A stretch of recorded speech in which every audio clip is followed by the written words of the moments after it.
All right, so I'm gonna go ahead and make this video of how I did my iWire setup. This iWire kit was ordered for a 2002 WRX running radium twin pump setup on my buddy's car. He ended up not going through with installing everything. Well, he installed it, but he was having issues and he thought it was the wiring, so he went ahead and took it out. He ended up hooking me up with this kit, so I figured I'd make it work for the 2015, see if there's any big differences. And I installed it. It installed pretty straightforward. All the wiring was all the correct length, so I don't know what the main differences is between all of the wiring kits that they make. Everything plugged in and everything functioned as it should. So I'm going to give you a rundown of what I did to alter one small thing on the iWire kit, and really don't understand why they didn't do this, but maybe someone can explain to me. Maybe, you know, there's a valid reason of why they ran it the way they ran it, but I felt like this was a better option. So I'm gonna go ahead and show you what I did. So this is where the magic happens. This is where I have the factory fuel pump controller. It's plugged in right here. This is the factory fuel pump controller. I got the iWire kit. Just mounted it here. Let me zoom back up a little. Okay, so this is the connector that they give you. Plugs into the factory fuel pump controller, comes out. So I just zip tied it right here. This is the factory connector, plugs in here. And then this is the main, where all the function happens here. So this is the part of their kit. And you know what, I'm gonna end up, let me go ahead and pop that off. I'm going to pop that nut off and take this out so I can kind of explain a little more. So 1 second. All right, so I got this unbolted. So we're going to go through each wire. So now I'm just winging this off the top of my head. If I need to make corrections, I'll make it as I'm editing the video. But this is the factory fuel pump controller. You can see it's 3 wires, purple, green, black. I'll see if I can put on the screen what each one of those does. But the main ones that you're worried about here is we got black, blue, and orange. So I know the black, this is your black wire now. This is going to be your upgraded ground. So I have it tapped right here onto the strut bolt. I sanded down a little bit of the metal. It's zip tied right here with a power wire. Runs up in here. If I remember correctly, that black wire, I believe, is wired in to this black wire. This is giving you your fuel pump controller the ground that it's going to be using to hold the load for the fuel pump. So the factory ground is actually ran right here. You can see the black wire. It's not being used at all.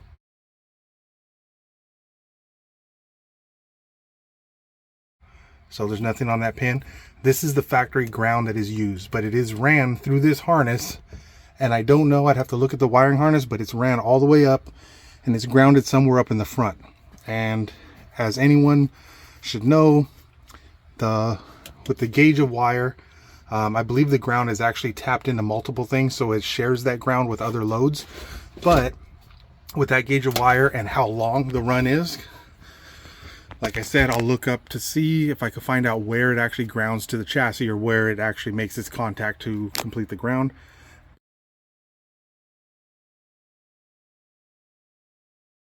But that length of wire is too long for the loads of having bigger fuel pumps. This is why the hardwire kits are needed, mainly for changing that ground off, taking the load off of that one wire. And iWire actually taps in and uses their own ground. They upgrade the ground, so it's a larger gauge wire and it's a shorter run, and it's dedicated to the fuel pump controller. So this allows a lot more amperage to go through that controller without hurting the circuitry, because of the excessive resistance trying to run through that factory ground.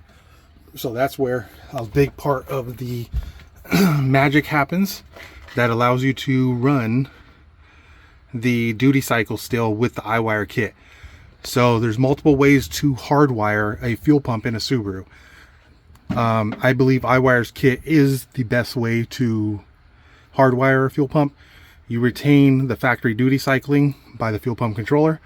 You also retain the function of when the motor stops running, the fuel pump controller will turn off, which will keep your fuel pump from spraying fuel.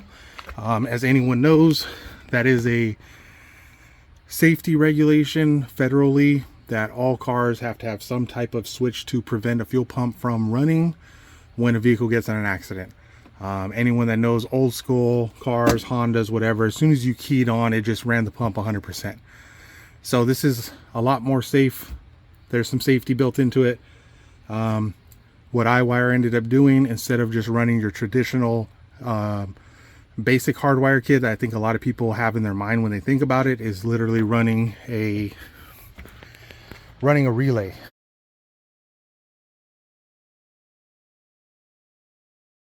So the downside to doing that is your fuel pump will run 100%. You will have no control over duty cycle. When you start running the larger fuel pumps, you're going to start overrunning the regulator at idle. So that you can obviously try to tune around that, but that's not ideal. That's going to cause excessive wear on the pump. Running 100%, it's also going to cause excessive heat for all the fuel that has to be bypassed because it's not using it. So there really is some more drawbacks of running your fuel pump 100%. And that is one of the main reasons why manufacturers do duty cycle the pumps now. That is definitely more of a common thing for modern cars. That is not, hadn't been around for a long time. I'm sure there's some cars that used it, but for the most part, most cars ran relay fuel pump. That was it, just on off. As soon as you keyed on, it ran it. So back to my explanation here. So that's your ground there. So and this white wire here is going to come out of this relay box. This is going straight to your fuel pump. So this is battery voltage from the battery here. This fuse, 30 amp fuse for each lead, and this kit is set up to be able to run two 30 amp fuses. Let's see if I can pop this off. And so this kit right here is designed for two 30 amp fuses. So all it's controlling is a positive lead. So there's no ground that comes through this here. You have your battery, straight from your battery. You have a 30 amp fuse for lead number one. And then you can put another 30 amp fuse for another positive lead here. That would be for the second fuel pump. So right now I only have single fuel pump. I'm running one positive lead. This blue wire is the ground, the pulsed ground from your fuel pump controller, as you can see there. Straight out here, doesn't touch this, comes straight through and runs with the white wire up to the fuel pump. So with that being said, the change that I did, this is the change that I ended up making because I didn't understand their kit and why they did it this way, is going to be this wire right here, this red wire. So this red wire is an activation for the relay to turn on, to allow positive to come through here, to jump from here over to here. So the red wire, the way they have it set up in their kit and the way they tell you to hook it up is they give you this wire right here, this whole bunch of wire. So that red wire actually runs into here and it runs up and it runs all the way to the fuel pump. So what they want you to do is actually jump from the fuel pump and run it all across the back and down the front of the car into your fuse box. They give you the add a fuse to be able to add that wire to a fuse. They let you know which specific wire, which specific fuse to use so that it keys on. So essentially when you turn your key on, it will activate that relay and allow power go through for the pump. So in that state, the power will go to the pump and the car will not pulse the ground until your car's cranking. After it primes it, as soon as you put your key in, your car will prime the pump. You key on, prime the pump, and then turn it off. Now when you start cranking is when the fuel pump controller will start pulsing the ground to let the pump turn on. And it's going to try to turn it on 100%. So it's basically just going to ground it, turn that fuel pump on 100%. So the way they ended up doing that wire and running all the way up to the add a fuse didn't really make sense to me, because all they really need is a switched 12 volts. And in my opinion, that switch 12 volts can come from anywhere as long as it's a key on. And a lot of older cars, when they used to hardwire fuel pumps, they actually used this orange wire is the factory 12 volt output. That's what normally went to your pump, because that fuel pump controller is a regulated 12 volts. Well, that's an issue with fuel pumps, because if you get a 340, 255, they're all rated at about, I believe, 13.5 volts is where they rate them at. Subarus don't run 13.5 volts to your fuel pump. It runs a regulated 12 volts out of this here. So just by hardwiring it, we are now tapping straight out of a battery. And as anyone knows, when a car's running, depending on your setup and whatnot, how the car runs it, your alternator will keep the battery maintained somewhere between 13.5, 14.5 volts. Now, by them running the battery here, this is now going to supply your fuel pump 14.5, 14 volts, whatever your battery voltage. So it'll supply your fuel pump more voltage, which means it's going to spin faster, which means it's going to flow more. And so this wire is essentially useless here, because this is just a regulated 12 volts that they're not using anymore. Now, what iWire does, which this is what confused me, iWire uses this orange wire here, this regulated 12 volts, to run the second fuel pump. So they actually have in their kit, when you get it for the 2 pumps, there's an add-on kit. It gives you an extra fuse. It gives you the pin to drop in here to run the second pump. But it also gives you a connector. Maybe you can see here. It gives you a connector that connects into this here. And what it does is that allows 12 volts to your second pump. So okay, so this is the picture that's up on the screen is the add-on kit. I want to give you an explanation of what's going on here so you can follow me step by step. So the blue arrow is going to be the main power that's coming on the fuse block. That extra lead right next to the white wire that I told you for the second pump, that's going to plug right in there. And that's going to supply the 30 amp fuse, the second 30 amp fuse is going to supply power to that.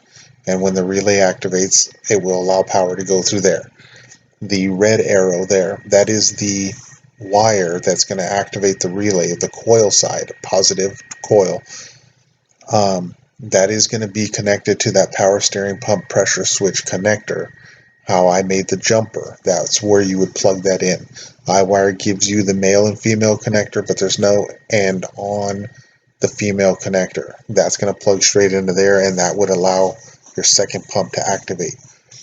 If you go down to the yellow connector, that is the power wire that's going to the fuel pump hanger. So if you have 2 pumps, that's going to be pump number 2 positive. So that's going to run all the way up to the hanger. If we jump over to the right side, we have the orange arrow.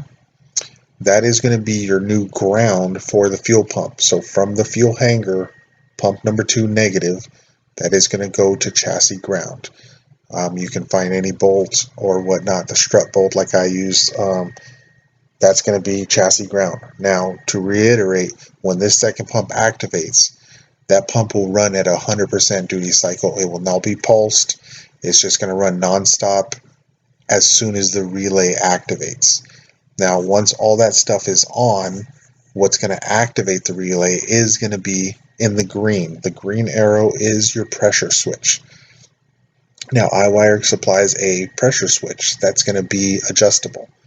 The green arrow, that terminal is going to go to chassis ground as well. When that pressure switch hits whatever desired pressure you want, it will allow that ground signal to jump through those wires, and that will run over to the relay. And once that ground signal is activated there, and you have the 12 volts coming from the fuel pump controller on the red arrow, that will allow that relay to close the contacts and allow that yellow wire to supply the voltage to the other wire there that's going to go to the fuel pump hanger with the yellow arrow. That is would turn the pump on full blast.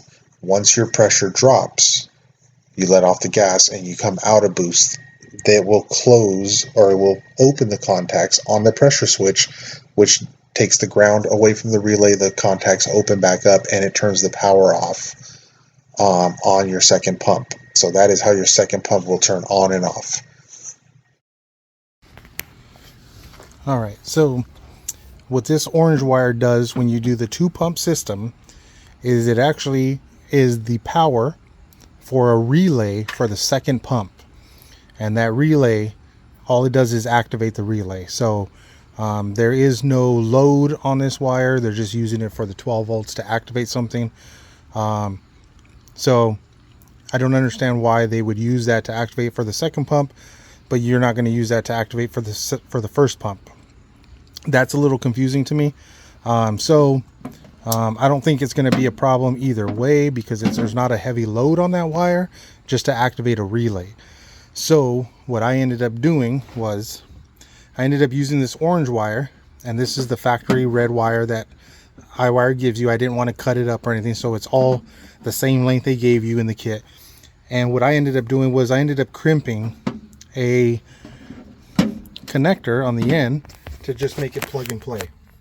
So as you can see there, the orange wire plugs straight into the red wire, like OEM. I can just unplug it, plug it back in, no problem. So Hardwired actually uses a power steering pressure switch connector on this kit. So I had a spare power steering pump, and I cut the connector off and added that on to the end of the red wire. As you can see here, it's coming from the fuel pump, because remember, it's ran inside this loom, and I didn't want to cut it up. So right now I can reverse it, and you can install it on any car if I ever want to take this off, and it's not cut up, so anyone can use it. But the power steering pressure switch connector is what I ended up splicing onto the end of the red wire. So they plug straight into the orange wire, and now anytime you turn your key on, the fuel pump controller is going to be ready. It's going to prime the pump, so it's going to put 12 volts out on the orange wire, which activates the relay, which then turns on the actual pump, lets it run for a little bit, and then when you crank, it will turn the 12 volts on, pulse the ground, and your pump turns on like normal.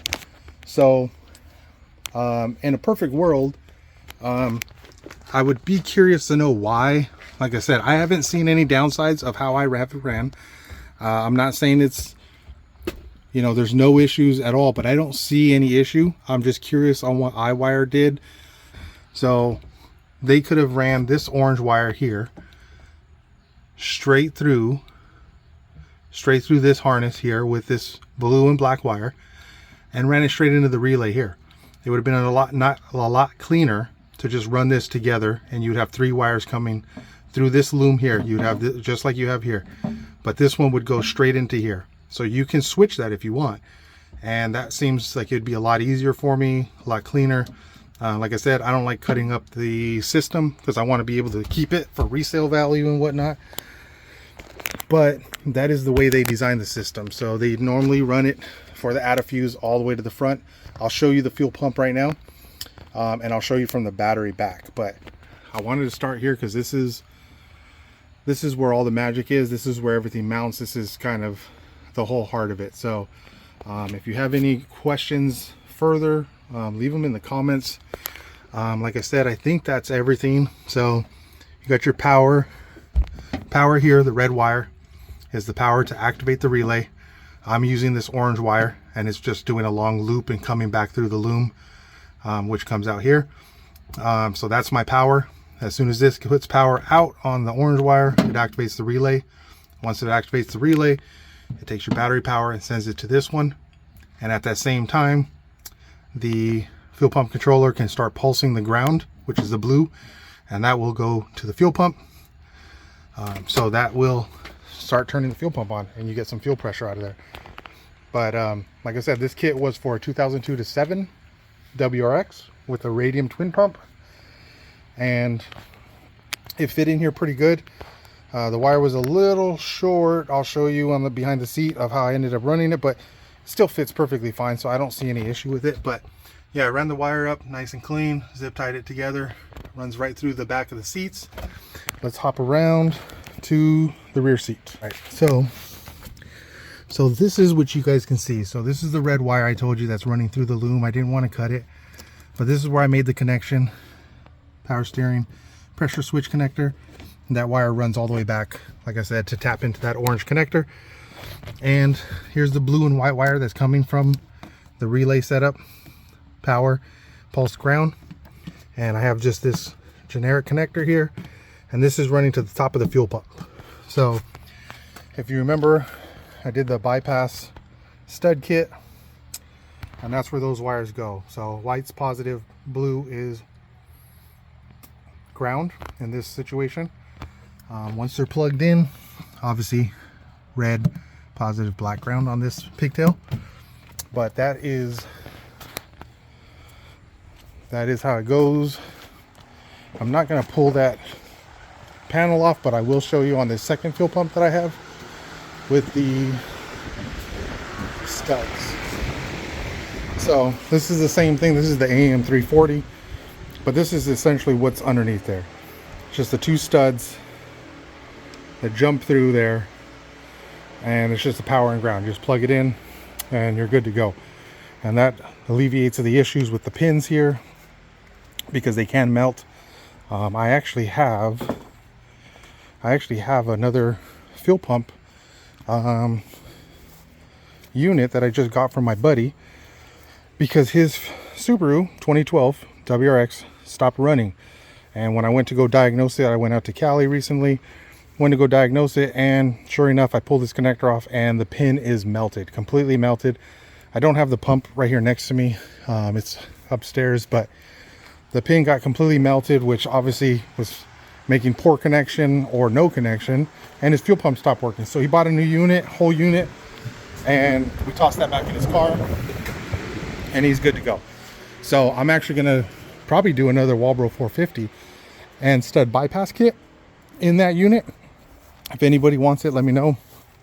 I can do the mods that I did on mine that's in the car, and make it plug and play for you. You'll have a positive and a negative lead coming off with that connector there, that GM style 2-pin. So let me know if anyone's interested. I don't mind making them. I have a couple of them. If you don't feel comfortable cutting the tip of the Walbro pump off, or putting that spacer underneath, or whatever it is that you need to do, let me know, and I can make something work. So this is where I was saying I wish the power wire was a little longer. So I cut across here. I would ideally like to keep it running here and come around, but it's for a 2002 to 7, so I think that maybe the power wire is a little longer. But nonetheless, that's pretty basic. 2 wires, positive and negative. So we're going to follow this power wire. So this is the way I routed it, obviously across the front of the seats, and I'm running back behind the pillars. So I'm not going to pull all the panels out, but I'm underneath this panel. We go down here,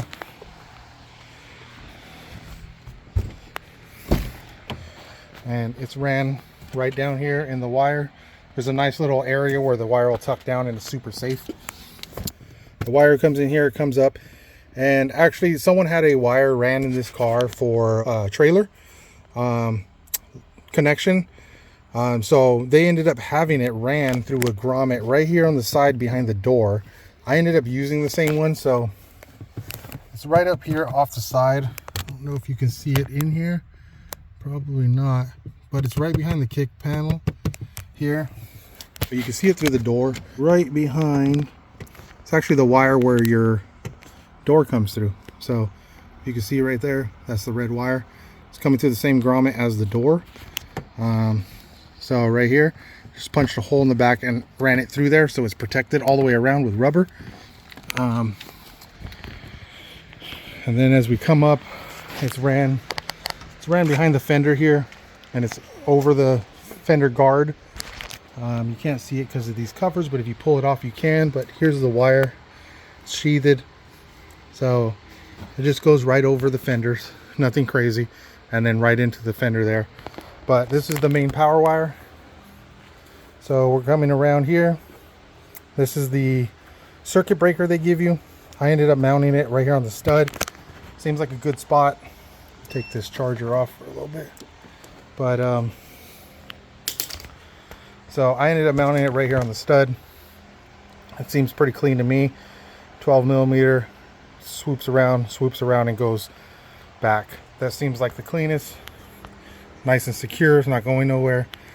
Cut the little boots, try to make it as nice as possible.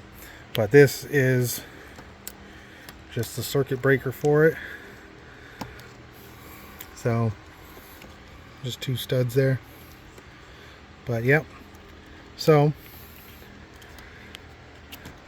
it's pretty clean, pretty simple. Like I said, it's nice to have it all wired in and know that everything's designed to handle all the loads that I'm trying to run with the Walbro 450 in there. And if for whatever reason you're looking at upgrading to twin pumps and do a radium setup, I am not interested in doing that. This is not a car that I wanted to run crazy power with. Obviously the power it's making is pretty high up there for me, but this is not the one I decided to go all out. So I drew a line at single pump factory housing. I don't want to buy another radium setup. I already have a twin pump setup that's going in the hatch. So, but if you do want to do the twin pump, you still can. This wire right here, since it's only being used to activate a relay, if it turns on one relay, there's no reason why it can't turn on a second relay. You have to remember that wire was designed to run your fuel pump. So in all reality, that wire was set up to run, I believe, the factory pumps. I'm guessing here, somewhere in the like maybe 8 amps, something like that. I don't want to, I'm just eyeballing. I know the Walbros can get up to, I've seen something like close to 30 amp spikes, the 450s, but they're definitely in the higher 15, 20 and plus amps. So the factory pump, trust me, two relays are only going to pull maybe 1/4 to 1/2 amp total. So that one wire that used to run your fuel pump can handle activating 2 relays. And if you get the 2 relay kit, that's exactly what that wire is going to do. Is it's going to activate 1 relay to turn your second pump, to get your second pump ready. So it's going to power the relay and be ready to activate when the pressure switch activates from hitting boost. Then it would activate, it'd be the second source, the ground side of it, that would activate the relay to let the power go through to turn on the second pump. So for me, the way it's wired right now, I don't see any downsides. I actually think it's a lot nicer. If I really wanted to cut this harness up, I would take this orange wire, and as it's running through here, I would run it straight out of here, pin this, and drop it straight into this connector and remove this red wire completely. And that would do the same problem, do the same thing that it's designed to do by running it up to add a fuse. So if anyone knows why iWire decided to run an add a fuse and have a totally separate activation relay point up in the front off of a fuse, let me know in the comments, because I don't see any reason why that can't do that off of the fuel pump controller and letting that 12 volts do it. I don't see any issues at all, and it seems a lot easier and more basic. So that's basically the gist of the kit. If there's any other questions, let me know, but it's a very simple setup. Your main power wire, battery here, and I like it because I don't have a bunch of wires everywhere here. All my wires are in that back corner, and all I have is basically a heavy-duty battery wire running from here through the fender, inside the cab, down, right across the pillars, come up to the back seat. It's going to come right here, shoot across, go up, and that wire goes to the back, which comes straight up from that seat there to this main unit.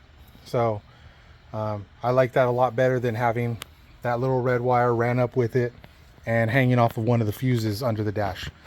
That just doesn't make sense to me. I don't like the way it looks, and it could be more problematic than it's worth. And we're doing all that just to activate a relay here. I believe a solid state relay that they have on here. So I don't think that relay, I know the normal style relays are only like 1/4 amp or so to flip, even probably smaller. A solid state relay, I don't think it's that strong, but I definitely don't feel it's going to be stronger than the, you know, factory fuel pump that can probably pull somewhere in the neighborhood of like 8 amps. I would guess 8 to 10 amps. So there should be no issue at all. And it's just a bunch of unneeded wire to be running all the way to the front. So yeah, that's how it's all set up. That's my basic gist of everything. Like I said, these here, I'm not sure exactly what they do, but this is the communication and everything that it's going to need to send back to the ECU so that it knows the fuel pump controller is working and operating correctly. And we're just stealing a couple of the signals, and the pump controller knows no different. It just puts 12 volts to this. It's still seen a load on the ground side from this wire here. So the fuel pump controller still can respond and make sure that it is functioning properly. The ground side, sorry, the ground side on the blue wire. This is the ground for the actual whole unit. And this is the pulsed output ground to the pump. So the ground for the pump is coming in, going through here and getting the load, whatnot, and then coming back out to go back to this ground here. So the fuel pump controller is 100% functional. It does the job that it's supposed to do as it was designed factory wise. So don't let people tell you incorrectly. I see a lot of people saying that the hardwire kit is the pump's going to run 100% all the time. That is incorrect. That would only be true if you didn't use this kit at all.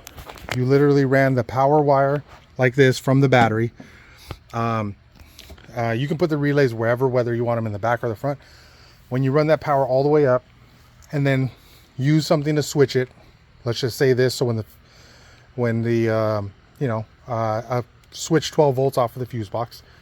So you turn your key on, that power comes into the relay and actually opens the relay because it's grounded on the other side of the coil. Now that battery voltage is up to the front and it's running straight into this wire into the fuel pump. And the fuel pump ground is ran out and grounded in this manner here, straight to somewhere on the chassis.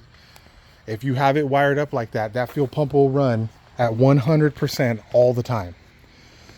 And like I said, not only does it overheat the fuel, it's going to raise your fuel pressure a lot higher than it should be. Yes, you can try to compensate with the tune, but it's only going to end up hurting the pump a lot sooner. And I don't think there's any need to be running a fuel pump at 100%. The duty cycle is really nice. Lets the pump calm down, cool down for a little bit, and run at small increments. The 33, 66, 99%, basically, the 3 cycles that it has. And like I said, the iWire kit is the best design. Even if you wanted to try to buy these pieces to make it, you're basically going to spend the same amount of money as their kit. So I would buy their kit. I love their kit. I like everything. It's plug and play. My one gripe is that orange wire connecting to that red wire. I don't like that red wire, and I don't want to use an added fuse to hook it up to something in the front that's a switch 12 volts. It works perfectly fine off of the fuel pump controller 12 volt. That's how I have mine. That's how it's going to stay until I see something of that it's going to cause some kind of problem. I mean, obviously the car runs fine and everything, but I don't see any reason why it would cause any kind of problem. The loads are going to be safe. Everything's safe about it. So that's the way I ran my kit. I think like I said, if I made my own, I would take that orange wire, pin it straight into the relay, and that would now be one less wire in the whole setup. And not that wire is super expensive, but if you're making a bunch of these kits, that would definitely be easier. And if you really still wanted to make a twin kit to iWire, or anyone that wants to make a twin kit, when you pin this orange wire straight in here, you can actually just double it up. So you can take 2 of these wires, obviously pinch them together, have it go in, and still have your lead come out on another orange wire. So if you wanted to still use the kit, you could plug that second lead out of that into the second relay for the other fuel pump, and it would still accomplish the same thing. So it would still activate both relays off of that 112 volts coming out of the fuel pump controller, and it would cut down on the amount of wire that you need to have. So I think that's a much better alternative than the way these are set up. So that's my one gripe about it. That's what I changed. Everything's working perfect, so that's the way it's going to stay. But I know someone down in the comments had asked about how to hook up the fuel pump and how it's all set up. That's the basic rundown. Nothing too much, pretty simple, but it does the job, man. It gets everything done. That 450, like I said, I've never put an amp clamp on it to actually check the load, but I've seen people talk about Walbro 450s, 525s, and they pull ridiculous power, upwards in the 20 to 25, 30 amp spikes, stuff like that. It's crazy how much power they pull. So you never want to try to run a Walbro 450 through your factory wiring. Like I said, I think the factory pump, I can hook up an amp clamp if I really wanted to know to the factory pump and run it at 100% and check the amp load. My guess would probably be at least somewhere in the like 8 to 10, 5 to 10, probably more than 5. It's probably somewhere around like 8 to 10 amp, at the most, maybe like 12. But it's not going to be 25 amps or 20 amps just like these 450s can do. So iWire kit gives you 30 amp fuses when you get the setups. That fuse that was in there, I put the cap back on, but it's a 30 amp. This setup, the solid state relay is designed to be able to handle 60 amps. So two 30 amp fuses. And like I said, I run my pump pretty hard. I don't think I'm anywhere near maxing out the pump's capabilities, but it's definitely up in the higher end of what it can do. And I haven't had any issues. My fuel pressure stays rock solid all the way to red line. I have no problems at all. That pump's been amazing. I might end up just doing Walbro 450s hardwired in my other cars because they do the job. They do the job well, and it's got more than enough fuel. I mean, why not? If you're gonna do a hardwire kit, how about you just drop in a pump that can supply whatever you need no matter what you're doing? And yeah, I mean, I know the 525s flow, they're debatable on, like, they flow more, they do flow more, but at what loads and everything like that, and is it worth the extra heat? And you know, the extra load puts more strain on that fuel pump controller. I believe iWire sells an upgraded fuel pump controller from like GTRs or something that have the capability of handling a higher load. So if you're going to run Walbro 525s, I believe they said 450s are like their limit of what they recommend running on that fuel pump controller. But yeah, that's the setup, man. That's one Walbro 450, and it's still rocking, still doing everything I needed to do. But yeah, that's the setup. This is going to end it for this video. It's already getting kind of long of how long I'm talking, but hopefully I touched on everything. That's pretty straightforward. So no out of fuses, no nothing up here, literally just the 12 volts battery wire through the circuit breaker, ran through all the way to the back, and all the business is right there. All the business is in the back corner. No extra wires to worry about running all the way to the front. So I'd like to keep it simple. That was the little tweak that I did on this setup. Let me know what you guys think. You think if that's a smart move, not a smart move, whatever. It doesn't really matter. I mean, it's electrical. It's pretty basic. There's no reason why I can't run it like that. Obviously it works. I've been running it like that. So yeah, I'd be curious to see what you guys think about that. Is that a good find? Not a good find? Anyone wants to reach out, I've never reached out to iWire to ask them about it, but I'd be curious. Maybe they see something that I didn't know. Maybe that fuel pump controller does something with that 12 volts that I don't know yet. I'd be curious to find the reason behind the what.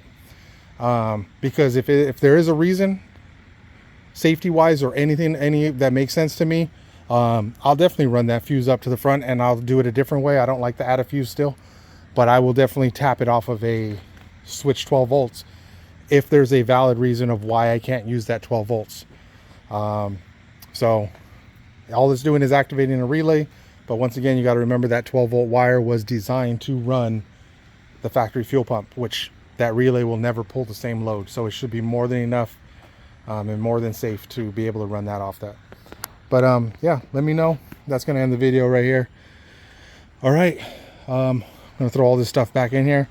I really got to get on it. I've been slacking. I'm running around doing a bunch of stuff. But next video I'm going to try to do during the day. It's a lot easier. Obviously right now it's like 2 in the morning. So super quiet outside. Trying to like not wake anyone up. But I'll do the gauges I gotta lift up the car so I can show you guys better of like how the wires are ran, and underneath the dash, but I'll do that in the next video. Hope this answers your question, man. I know you were asking about it, so I can do a video on it. Let me know. I look forward to your comments down there. If you got any other questions, or you know, if you think that's good way of setting it up, not a good way, let me know. I'm always open for some feedback, and I like to just make my car, so that's what I decided to do. All right, I'll see you guys on the next video.